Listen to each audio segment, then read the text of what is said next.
So today we're going to be talking about taking better fishing photos. And it doesn't matter whether you shoot on a DSLR, a point and shoot, or even an iPhone.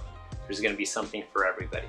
We're going to be going over some framing, composition, lenses, filters, some creative ways to use your GoPro, and we're going to touch on camera settings without getting too technical.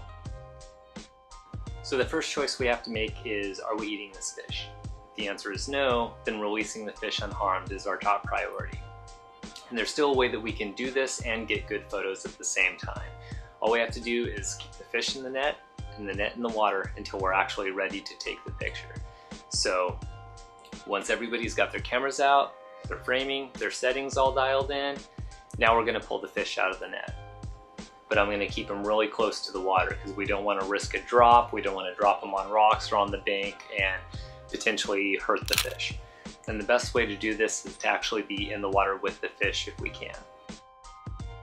At this point, we're going to pull them up, take a 1, 2, 3 count, and then we're going to put them back in the water, completely submerged, let them take a breath. Let everybody recompose, fiddle with their settings, do whatever they have to do, move around a little bit. Okay, now we're ready again. We're going to do a 1, 2, 3, and now it's time to release him. And the way that we want to release him is keep a hold of his tail, release your front hand, and then let him swim out of your back hand. If the answer is yes, we are eating this fish, then the game has changed. Now we have a lot of time to take pictures.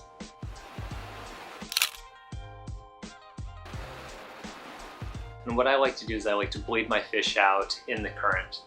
And this really cuts down on the flies and the blood and the barrier attractant that's on the bank, making it safer for everybody. So after about 15 minutes, the fish isn't going to flop around anymore, and this is the best time to take your pictures. Any more than 15 minutes and it can start to get discolored or dried out if it's on the bank, and that's not really what we want. We want the fresh out of the water look. And practice during sockeye season can really have you shooting like a pro by fall trout season.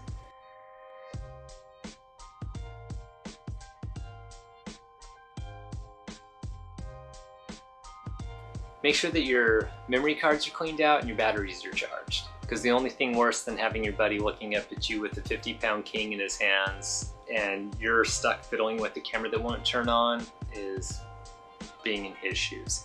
Carrying a sunglass bag or a lens cloth is a necessity because there are a lot of times where you'll have a fingerprint, a smudge on your lens that you can't see on the little LCD screen on the back. So just a quick wipe. Every time you go to shoot, every time you pull your lens cap off, quick wipe, now you're ready to rock and you know that you're getting a quality image. Composure is the single most important part of taking your photo next to having a working battery. This is where you choose what goes in your frame and what stays out of your frame. Every good photo really focuses on one thing. Focuses on the subject. So camera angle and perspective can add a lot of depth and dimension to our photos. And holding the fish slightly away from your body can actually add a few more inches. But we want to be careful not to stretch the truth too far because it's going to be obvious and look unnatural. One way that we can save a lot of our otherwise mediocre photos is by cropping. And by cropping, we're actually reducing the size of our photo by eliminating a lot of those distracting elements and making our picture smaller. Now those pixels could have got to a lot better use, making our subject higher resolution, ending up with a larger photo. Placing your subject dead center a lot of the times can really plague our shots with that snapshot kind of look. So try placing your subject off to one side. If he's looking to the right, leave quite a bit of room to the right, and this is what we call eye room.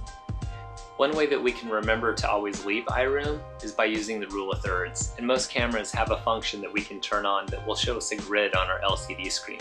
And by placing your subject or the important parts of your frame on these intersecting lines, it's going to leave us with a more balanced image.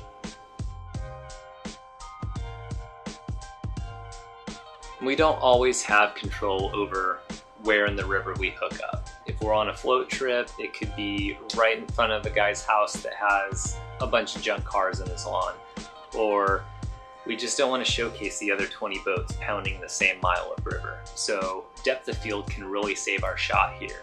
What depth of field is what part of our frame is in focus. If we look at it as a three-dimensional field, what part is in focus and what part is out of focus. Now on most point and shoot cameras, most of your iPhone photos, even your DSLR in auto mode can kind of give you that everything in focus look, which sometimes is okay, but most of the time it makes it look like a snapshot. So one thing that we can do to control our depth of field is zoom in and then compose our frame.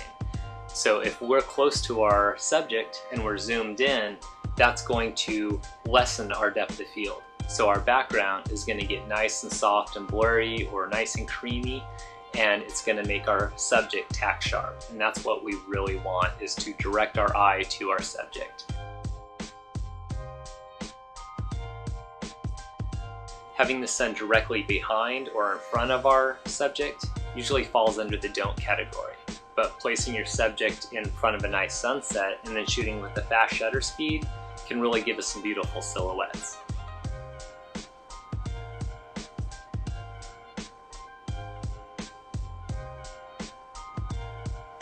Switching to manual mode is going to give us a lot more creative control, but one thing I do sometimes is shoot one photo in auto mode just to see what the camera has chosen for settings. And then I can switch to manual mode or shutter priority from there and kind of tweak those settings to get the image that I'm really looking for. Shooting with a fast shutter speed is going to freeze motion. So like water drops, fish jumping is great for fast shutter speed.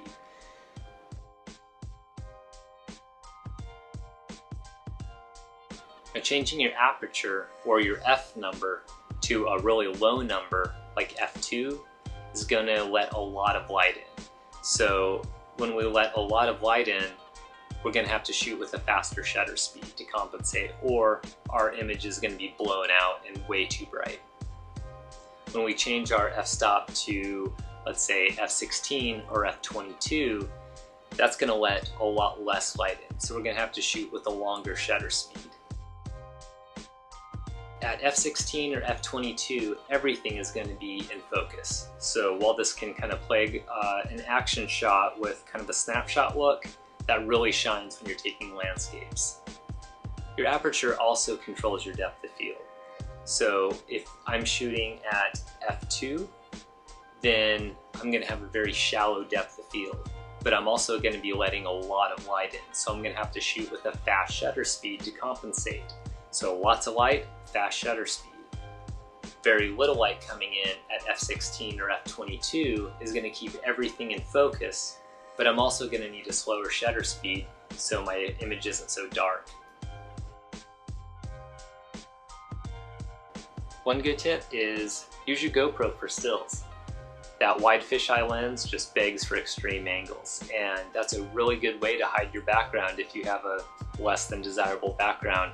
Shooting really high, down, can make your background just the water or the boat. Or the opposite can be true. Hold it down towards the water and then shoot up. That way the sky is your background. That can really eliminate a lot of distracting elements or just ugly backgrounds.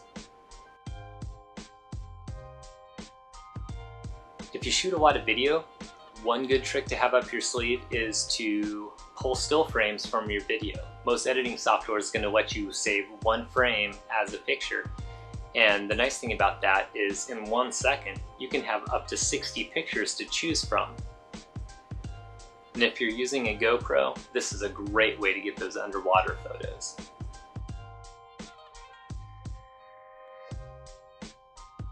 If your camera accepts a screw-on filter, it should be a no-brainer to get a polarizing filter. I mean, we swear by polarized glasses, so why would we overlook our camera? Now this filter not only brings out more color detail and reduces glare, but it serves another purpose as well. It actually slows down our shutter speed because less light is making it to our camera's sensor. So this may not be helpful in low light situations, but on bright days it can really smooth out our video.